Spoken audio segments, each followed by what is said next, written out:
नमस्कार. आऊचा खाऊ या यूट्यूब चॅनलवर मी मेधा तुमच्या सगळ्यांचं मनापासून स्वागत करते. आज अंगारकी चतुर्थी आहे. गणपती बाप्पांच्या नैवेद्याला काहीतरी हवंच.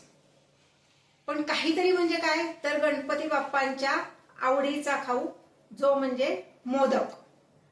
उकडीचे मोदक आपण नेहमीच करतो. आज मी तुम्हाला एक वेगळ्या प्रकारचे मोदक दाखवणार आहे. ते म्हणजे ड्रायफ्रुट्स मोदक. चला तर आपण रेसिपी बघूयात. मोदक करण्यासाठी मी गॅसवर एक कढई तापत ठेवली आहे.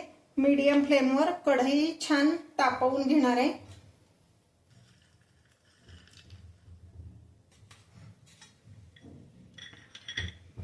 कढई तापली की त्यामध्ये साधारण 15 ते 20 बदाम असे छान भाजून घेणार आहे. भाजले की जरा त्याला क्रंचीनेस येतो.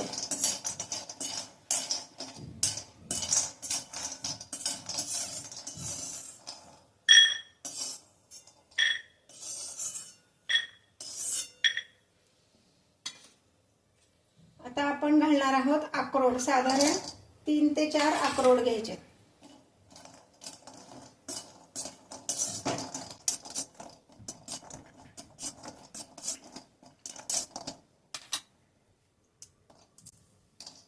जरा तुकडे करून भाजायचे म्हणजे पटकन भाजले जातात.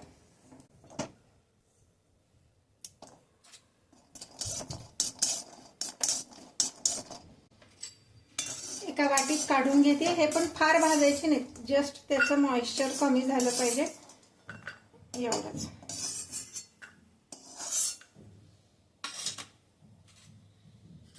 यानंतर पाव वाटी काजू. माझ्याकडे तुकडा काजू होता म्हणून मी तुकडा काजू घेतला. तुमच्याकडे अख्खा असेल तर अख्खा घेतलात तरी चालेल.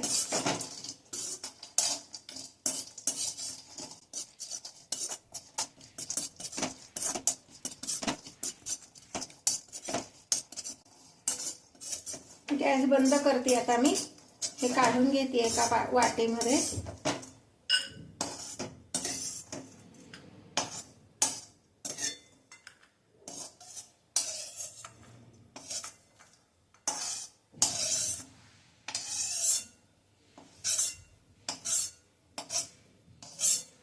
आता गॅस बंद केल्यानंतर मी त्यामध्ये घालणार आहे एक नैवेद्याची वाटीभर म्हणजे 2 टेबलस्पून एवढं डेसिकेटेड कोकोनट.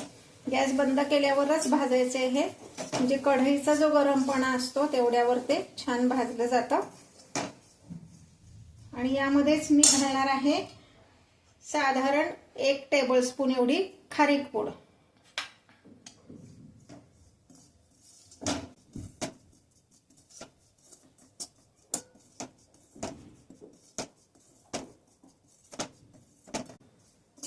हे सुद्धा एवढं इतपतच भाजायचंय.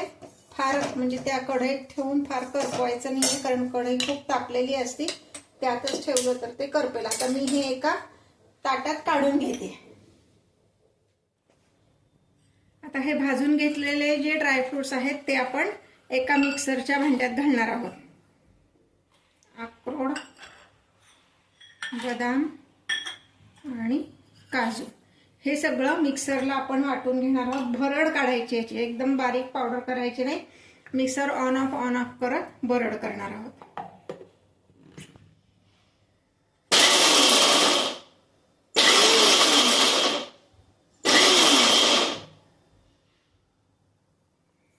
हे पहा, 2दा-3दा पल्स मोडवर ऑन ऑफ केलं की अशी ह्याची भरड तयार होती. आपल्याला एकदम पावडर करायचीच नाहीये, फाईन पावडर. हे भरडच छान लागतं. हे एका ताटात काढून घेते.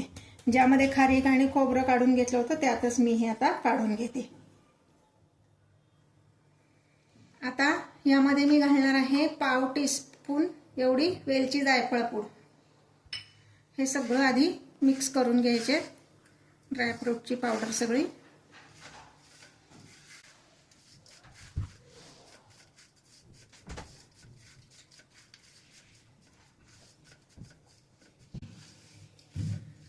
आता यामध्ये आपण घालणार आहोत कंडेन्स मिल्क. ते अंदाजानेच घालायचं असतं. साधारण सगळं मिक्स करून बघायचं. आता मी हे एक मोठा चमचा एवढं घातलेलं आहे. हे कालवून बघून मग आपण त्याच्यात प्रमाण ठरवणार आहोत.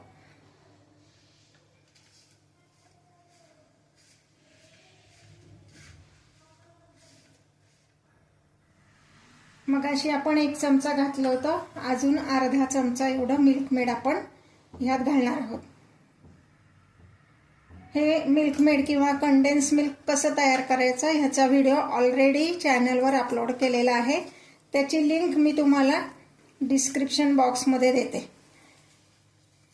आपण अगदी घरच्या घरी कमीत कमी खर्चामध्ये कंडेन्स मिल्क तयार करू शकतो. त्यामुळे ते ताजं पण असतं, कारण बाहेरचं जेव्हा आपण विकत आणतो तेव्हा ते कधी केलेलं असतं आपल्याला माहीत नाही.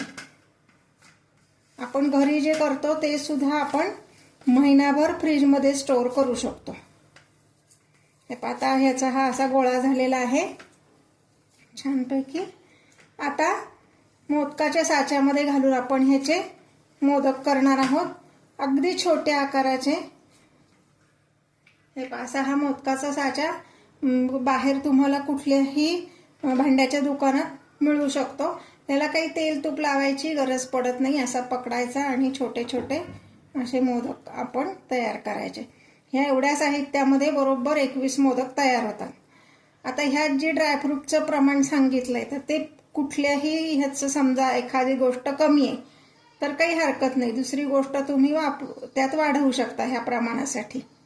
म्हणजे असं काही नाही की ह्यात खारीक पावडर मी एवढी सांगितली मग ती तेवढीच पाहिजे. ती समजा जास्ती असेल, काजू कमी असतील किंवा अक्रोड नसतील, दुसरं पिस्ते आहेत, तर तुम्ही जे काय तुमच्याकडे ड्रायफ्रूट आहेत ते घालून हे मोदक करू शकता. अगदी सगळा जर म्हणलं तर 15 ते 20 मिनिटात हे आपले मोदक सगळे तयार होतात.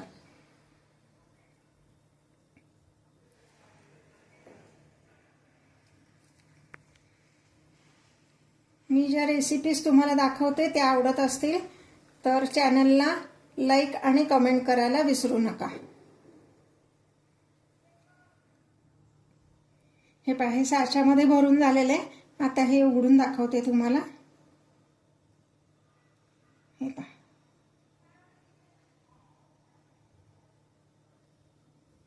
असे छान आपले मोदक तयार आहेत. थोडंसं ते सेट व्हायला वेळ लागतो, पण सेट झाल्यावर एकदम छान होतात. एक 15 मिनिटात ते व्यवस्थित सेट होतील. असेच मी आता बाकीचे मोदक करून घेते.